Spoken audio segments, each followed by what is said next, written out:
صدای اهل عالم، محمد مصطفی آل آدم.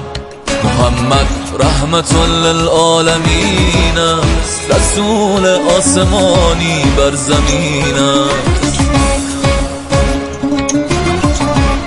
دلش دریایی و خلقش خدایی، نگاه روشنش شمس الضحایی. تبر بر دوش تابوت خانه آمد، حبیب الله سرمستان محمد. محمد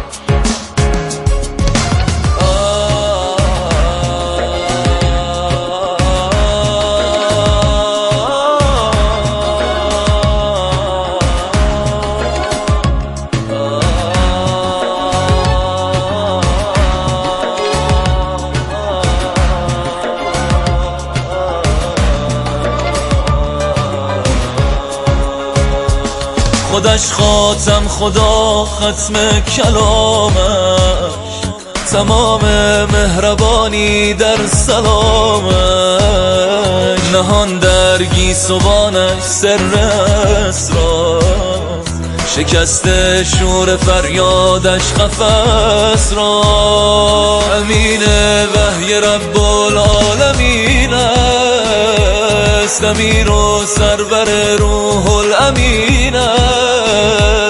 ندیم مکه آقای جهان شد، محمد سید پیغمبران شد. احسنت یا بدر العجم، لبیک یا شمس العرب. ای حسن خلقت بی بدل، ای از تو عالم در عجب. ای حسن خلقت بی بدل، ای از تو عالم در عجب. ای از تو عالم در عجب.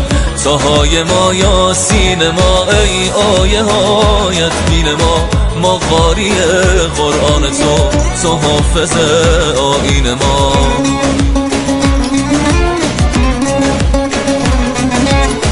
ای حسن خلقت بی بدل، ای از تو عالم در عجب. ای حسن خلقت بی بدل، ای از تو عالم در عجب. ای از تو